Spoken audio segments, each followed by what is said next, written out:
Guys, I literally just woke up and you know what I said to myself? My coverage of the 2019 African Cup of Nations has to continue. What's up guys, welcome back to the channel. It's your boy Dominic Rich and I'm here to continue my coverage of the 32nd edition of the African Cup of Nations. And in this video, I'll be covering two fixtures from Group D between Morocco and Ivory Coast and another between South Africa and Namibia. I'm also going to be talking about the Group E fixture between Tunisia and Mali. Since we only had one fixture from Group E, let's talk about that one first. For this match, the game ended in a 1-1 draw and Mali should definitely walk away from this the happier of the two teams because in their first match, they smashed the debutants Mauritania 4-1. But for Tunisia, they also drew their first match versus Angola in a game that also ended in a 1-1 draw. So if you ask me, this is not a good start by Tunisia at all. But the fact that they have to play the debutants Mauritania in their final game,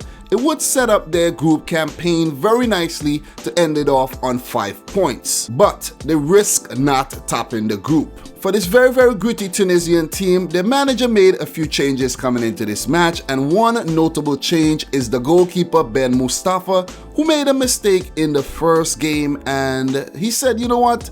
I think I need a change in my goalkeeper because this can't continue like this. Hassan Moez replaced Ben Mustafa for this fixture. Tunisia were coming up against a very talented Malian 11 who had just picked up only one win in the last 5 meetings between the two teams. But this draw will surely feel like a win for Mali because the Eagles of Carthage is a very difficult team to break down. Remember, they were at the 2018 World Cup. So if for Mali you are competing against a World Cup team, you know how far you've come. Early in the game, Sliti was brought down just outside the box and up stepped Wabi Kazri to hit the woodwork. That was a close call for Mali. There was also another instance around the 6th minute when Wabi Kazri almost caught the goalkeeper off his line to beat him from distance, but the goalkeeper recovered and averted disaster. So it was a really good start to the game by Tunisia. Mali were on the back foot. For the first 20 minutes of the game, Mali couldn't stitch together anything threatening against Tunisia. Tunisia were the one who had them pinned in their own half. Mali was lacking the creativity in the midfield. They had heavy touches on the ball. They kept giving away the ball. They just seemed very unsettled. Tunisia were definitely looking the better of the two teams in the first half. It was an instance where the Tunisian attackers got really desperate and fouled the Malian goalkeeper. It happened twice. They picked up 2 yellow cards in the process. And just before the halftime break, Mali had their first shot on goal when a Morocco shot went wide. At halftime, it was still goalless, but it was seemingly Tunisia who were in the driver's seat. The second half started quietly, and then around the 68th minute mark, Mali got a corner. It was Samaseku who took it,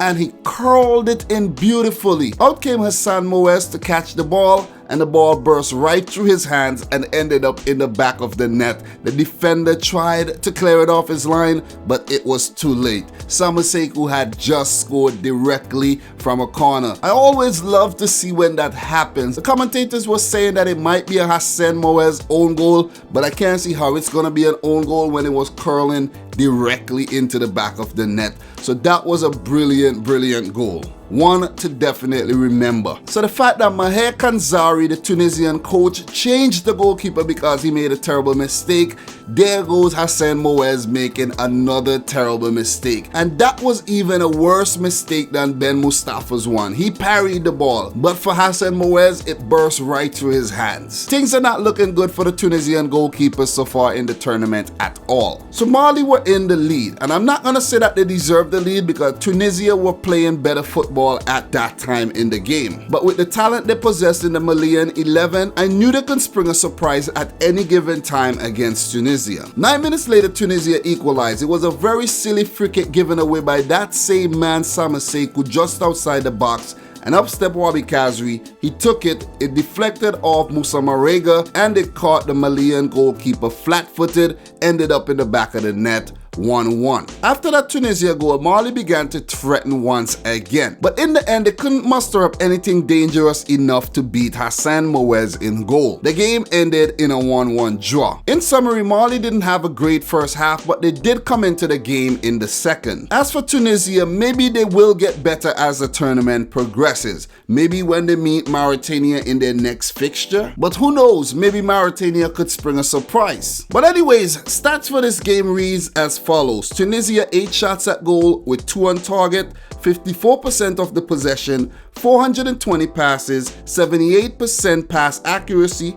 18 fouls, and picking up 3 yellows. For Mali, they had 9 shots at goal, 3 on target, 46% of the possession, 363 passes, 77% pass accuracy, 15 fouls, and they also picked up 3 yellows. They will walk away the happier of the two teams. For Tunisia, they will play Mauritania in their next fixture on Tuesday the 2nd of July, while for Mali, they will take on Angola on that exact same day. So at the end of those fixtures, Mali are on top the group on 4 points, Tunisia second on 2 points, Angola third only playing 1 game on 1 point, and Mauritania without a point. So guys, let's move on to the Group D fixtures. Let's talk about the Southern African derby between South Africa and Namibia. South Africa, who had came into that fixture with only 1 win in their last 16 AFCON games, they picked up a well-deserved 1-0 victory. As for Namibia, they remain winless at the African Cup of Nations. Both teams did lose their opening games against the Ivory Coast and Morocco respectively, and both games also ended in a 1-0 margin. On a very hot night, both teams fancy their chances of picking up their first W of the tournament, but it was South Africa who had the brightest start to the first half. They created most of the chances, 4 to 5 chances in the first half, but their finishing was lacking. South Africa was definitely the better team in the first half. Namibia hardly tested the South African defense and their goalkeeper in the first half of the game. In the second half, however, they came out a totally different team and they looked really good in the first 10 minutes. But then South Africa began to play themselves back into the game once again. But it was Namibia who almost scored first. Around the 65th minute, a shot was parried by goalkeeper Keith into the path of the Namibian attacker, who then got another shot off. Keith got some of it, and then it was cleared off the line by the South African defender. That was a very close call. And at that time, you could see the Namibian coach wondering, how the hell are we gonna score today? Are we ever gonna score in this African Cup of Nations tournament? At that time, it was end-to-end stuff. Both teams had begun to carve out very good chances at each end. In the 68th minute though, South Africa did break the deadlock. It was Percy Tau's kick coming in.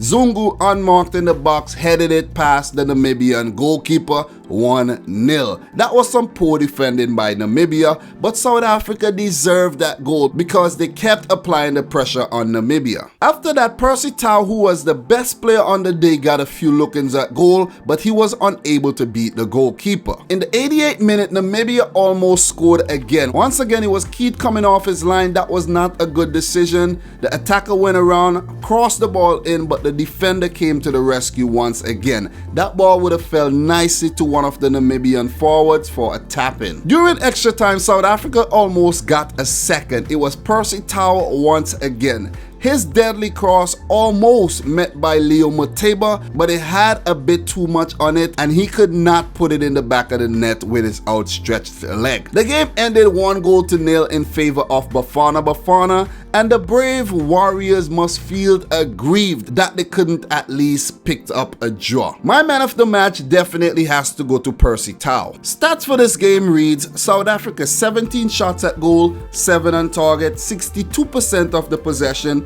516 passes, 84% pass accuracy, 8 fouls, 1 yellow card. They looked really good in the game. They passed the ball very well. As for Namibia, they could only muster up 6 shots at goal with 1 on target, 38% of the possession, 313 passes, 76% pass accuracy, 18 fouls, and 3 yellows. For South Africa, their final group match will be versus Morocco on Monday, July the 1st, while for Namibia, they take on Ivory Coast on the exact same day. It's a must-win situation for both teams. Which segues nicely into the Morocco versus Ivory Coast fixture. The recent history between these two teams favors Morocco, as the two teams were drawn in the last African Cup of Nations and Morocco knocked Ivory Coast out of the tournament. Also, Morocco and Ivory Coast were in the same 2018 World Cup qualifying group, and Morocco prevented Ivory Coast from qualifying for the World Cup. So it was revenge time for Ivory Coast,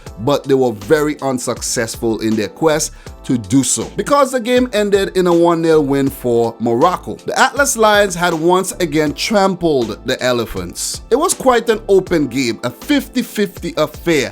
But to be honest, Morocco looked the most settled of the two teams. They put together the better attacks and they got the better result. The game's only goal came early in the 23rd minute through Yusuf and Nesri. It was a beautiful build-up play. First, it was Benatia's diagonal ball to Amrabat, who then ran at the Ivorian defense, beat 3 defenders, passed the ball to En-Nesyri beautifully, and he did the rest. That was a wonder goal. Ivory Coast did get a great chance 2 minutes later to level things up when Max Gradel almost went around the goalkeeper. The rebound fell nicely to, I think it was Nicolas Pepe, I might be wrong, but he put it wide. Around the 38th minute mark in the game, Ousmane Dembele was spotted in the stadium. I wonder what he was doing there. Is he from Ivory Coast though? I can't remember. I think he might just be Ivorian. No, I think he is Cameroonian.